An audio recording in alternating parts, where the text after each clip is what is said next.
કૃષ્ણ કનૈયા લાલની જય હો. નીતાબેન, આજે પણ આપણે એક સરસ વાર્તા સાંભળીએ.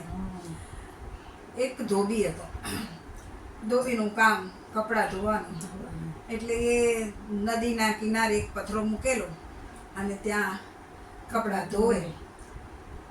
એટલે નદીમાં પાણી બહુ ઓછું હતું, બહુ પાણી નહોતું. ચાલતા ચાલતા એક સંત આવ્યા, સાધુ આવ્યા. સાધુએ કીધું ધોબીને કે ભાઈ તું ઘડીક રહી જા, મને સ્નાન કરી લેવા દે, પછી તું તાર કપડાં ધોજે. એટલે પેલો ધોબીએ કંઈ સાંભળ્યું ના સાંભળ્યું કરીને એનું જે કામ કરતો હતો એ કરે ગયો. પેલા સાધુએ ફરી વાર કીધું કે ભાઈ તું ઘડીક વાર રહી જા, તો હું મારે સ્નાન કરીને મારા પાત પૂટા થઈ જાય.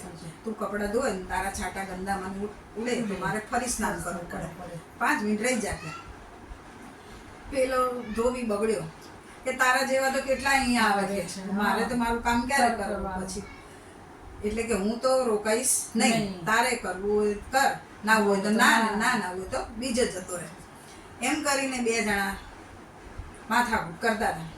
માથાકૂટ કરતા કરતા હાથાપાઈ ઉપર આવી ગયા, એકબીજા બથ્થમ બથ્થે આવી ગયા. બથ્થમ બથ્થે આવી ગયા એટલે વિષ્ણુ ભગવાન અચાનક ઊભા થઈ ગયા. જમવા બેઠા હતા અને ઊભા થઈ ગયા. ઊભા થયા એટલે લક્ષ્મીજી કીધું ક્યાં જાઉં છું? તો કે આવું છું મને. એટલે આવતા હતા કે આનું કંઈક સમાધાન કરી આવું, 2 બાજે છે, પેલા મારા ભક્તને હેરાનગતિ થાય છે તો હું જઈ આવું. એમ કરીને એ ઉતર્યા અને નીચે આવીને જોયું તો 2 જણા બથ્થમ બથ્થે આવ્યા. આમાં કોણ સાધુ અને કોણ ધોબી? 2 ધોબીએ ધોબી થઈ ગયા હતા, એકબીજાને મારા ઝપાટા કરતા હતા. એટલે વિષ્ણુ ભગવાન તરત રિટર્ન થઈ ગયા, પાછા આવ્યા. એટલે લક્ષ્મીજીએ પૂછ્યું કે આટલું બધું ઉતાવળે ગયા હતા, દોડીને એટલે ઉતાવળથી પાછા કેમ આવી ગયા, શું થયું? એમ કે તો કે પહેલા મારો ભક્ત અને માણસ એટલે ધોબી 2 લડતા હતા, હવે 2 ધોબીઓ છે. એટલે કે મારે હવે કોઈને બચાવવાની જરૂર નથી, કોઈનો ઉપરાણો લેવાની જરૂર નથી. એટલે જે જેવા હોય જેવા થાય એની સાથે એવા ના થઈએ તો ભગવાન આપણી વારે જરૂર આવે.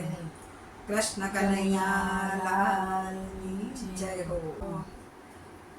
કૃષ્ણ કનૈયા લાલની જય હો.